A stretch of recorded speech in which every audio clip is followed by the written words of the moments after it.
Fast करिए, क्योंकि ये भी कभी हो जाता है बंदा पहुंच गया उत्ते जाके चेक किया ते सर मेरा तो रिन्यूअल ही पहले थोड़े जब मैं अप्लाई किया था स्टूडेंट हैंड ओवर करना, तो it will stay with me for some time with the consent of the student. So जिसने भी कंसेंट लिया है वो अलाउ कर दिया जाए with the consent of the student. देखो hand keep the photocopy of you surely will make it, and they were doing for the last so many years. Generally, that's why we're sitting here from the last 24, 26, 27 years in the market.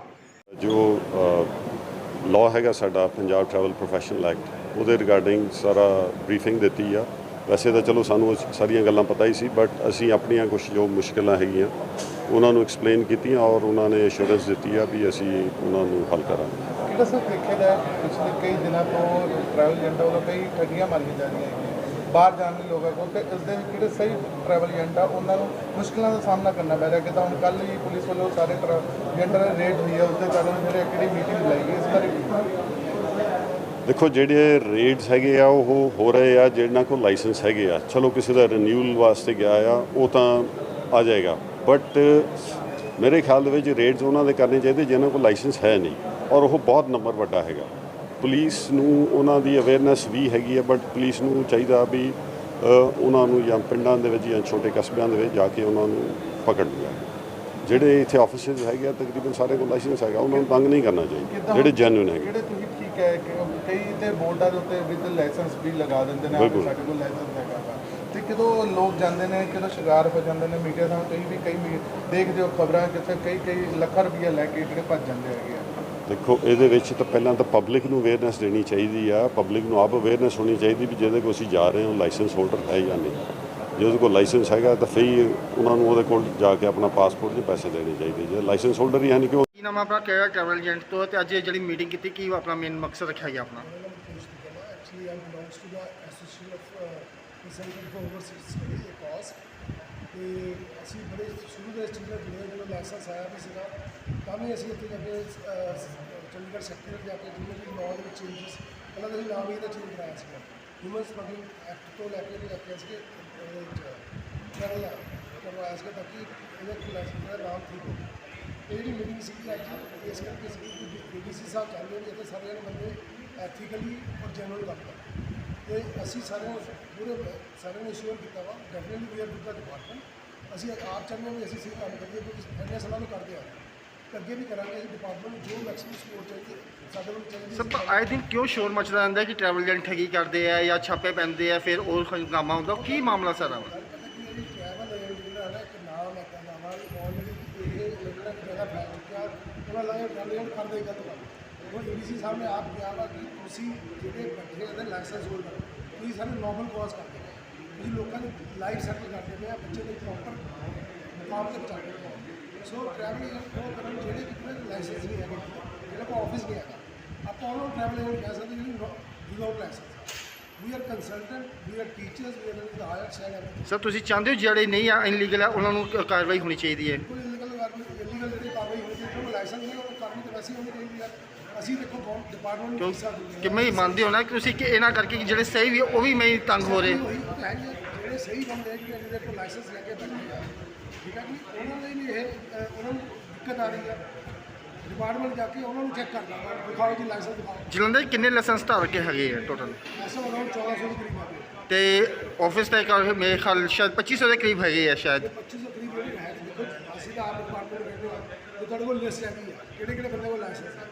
ਜਿਹੜੀ list ਵਿੱਚ ਨਹੀਂ ਹੈਗੇ ਤੁਸੀਂ ਉੱਥੇ ਜਾ ਕੇ ਉਹ ਪੁੱਛੋ ਤੁਹਾਡੇ ਕੋਲ ਲਾਇਸੈਂਸ ਹੈਗਾ ਕਿ ਨਹੀਂ ਹੈ। ਜਿਹੜਾ 90 ਦਿਨ ਦਾ ਪ੍ਰੋਸੈਸ ਦੀ ਗੱਲ ਕਰ ਰਹੇ ਹੋ ਉਹ 'ਤੇ ਕੀ ਕਹਿਣਾ ਚਾਹੋਗੇ? ਸਕੂਲ ਡਿਪਾਰਟਮੈਂਟ ਦੇਖੋ ADC ਸਾਹਿਬ ਬੜੇ ਚੰਗੇ ਆ, ਇੱਥੇ ਜਿਨ੍ਹਾਂ ਨੇ ਆਏ ਆ ਉਹਨਾਂ ਨੇ ਬੜਾ ਇੰਸ਼ੋਰੈਂਸ ਦਿੱਤਾ ਕਿ ਤੁਸੀਂ ਲਾਇਸੈਂਸ ਅਪਲਾਈ ਕਰੋ, ਆਪਾਂ ਵਿਦਿਨ 90 ਡੇਜ਼ ਤੁਹਾਨੂੰ ਲਾਇਸੈਂਸ, ਠੀਕ ਹੈ। ਬਹੁਤ ਵਧੀਆ ਗੱਲ ਆ, ਜਦ ਕਿ ਡਿਪਾਰਟਮੈਂਟ ਤੋਂ ਪਹਿਲਾਂ ਬਹੁਤ ਡਿਲੇ ਹੁੰਦਾ ਰਿਹਾ, ਬੰਦੇ ਅਪਲਾਈ ਕੀਤਾ ਸਾਲ 1.5 ਸਾਲ। ਈਵਨ ਰੀਨਿਊਅਲ ਜਿਹੜੀ ਹੈਗੀ ਆ ਉਹ ਲੋਕਾਂ ਨੂੰ ਫਸੀ ਹੋਈ ਆ, 1.5 ਸਾਲ ਹੋ ਗਏ 2 ਸਾਲ ਹੋ ਗਏ ਰੀਨਿਊਅਲ ਨਹੀਂ ਆ। ਸੋ ਕਈ ਚੀਜ਼ਾਂ ਨੂੰ ADC ਸਾਹਿਬ ਨੇ ਅਸ਼ੋਰਟੀ ਦਿੱਤੀ ਆ they'll support to the general people, general authorized travel agent and license will support us. Meeting की गई है? हाँ जी, ट्रैवल एजेंट्स का काफ़ी शिकायतें आ रही थी कि किसी ने एड्रेस चेंज कर लिया, हमें इंटीमेट नहीं किया।